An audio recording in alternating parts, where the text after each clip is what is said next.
İndi təqdim edəcəyimiz sujetdə paytaxtdakı bərbad yoldan danışacağıq. O yoldan ki, o hansısa dağ kəndinin yolunu xatırladır. Söhbət Sabunçu rayonunun mərkəz yollarından gedir. Sürücülər və piyadalar üçün keçilməz olan yoldan əməkdaşımız Rəşad Vəkiloğlu danışacaq. Eyni zamanda həmin yolu göstərəcək.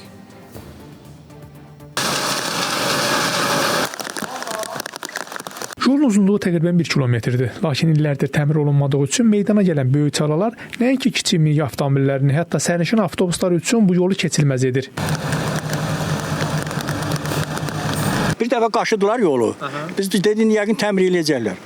Hələ ki təmir eləməyiblər. 5-6 aydır, yəni mən bu yoldan fəaliyyət istifadə edən adamam da, gedirəm, gəlirəm, taksidə istifadə edirəm. Neçə vaxtdır bir yalan olmasın, 4 ay, 5 aydan çoxdur ki, bu yollar belə təmirsiz. Görüntülər Sabunçu rayonu Bakıxanov qəsəbəsi Yavər Əliyev küçəsindəndir. Məlumata görə bir neçə ay öncə yolu təmir etmək üçün Avtomobil Yolları Dövlət Agentliyi tərəfindən əraziyə texnikalar cəlb olunaraq yolun asfalt qatı təmizlənib. Lakin təmir prosesinə çatanda qurum işi yarımçıq saxlayıb. Kanalizasiya lükləri ki yoxdur. O lüklər yağış yağanda gücü çatmır, ötürə bilmir, ötürücü qabiliyyəti yoxdur. Onlar boğulurlar, boğulandan sonra su vurur, çıxır küçəyə. Küçəyə çıxandan sonra da maşınla girirsən, maşın batır qalır orada.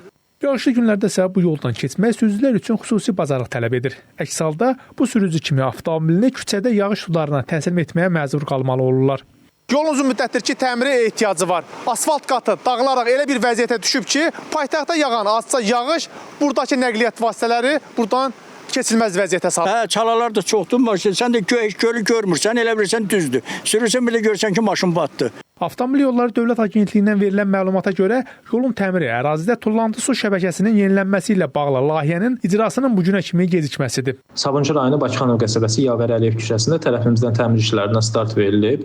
Orada asfaltbeton örtüyünün aşınma qatı, köhnə asfaltbeton örtüyü tərəfimizdən qaşınaraq ərazidən daşınıb və müəyyən səkə hissələrdə tərəfimizdən işlər həyata keçirilib. Lakin ümumilikdə orada asfaltbeton örtüyünün döşənməsi ilə bağlı problem var. Çünki ərazidə Dövlət Su Ehtiyatları Agentliyi tərəfindən müəyyən işlər həyata keçirilməlidir ki, ondan sonra deməli asfalt örtüyünün döşənməsi tərəfimizdən icra oluna bilər. Bununla bağlı da söz gedən deməli agentliyə tərəfimizdən müraciət olunub və məndə olan məlumata görə onlar tərəfindən bu işlər həyata keçiriləcək. Ondan sonra isə həmin ərazidə asfalt beton örtüyünün döşənməsi təmin olunacaq.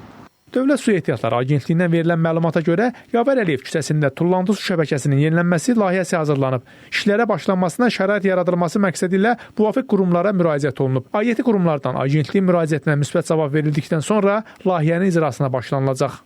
Rəşad Vəkiloğlu, İlkin Həsənov, Space xəbər.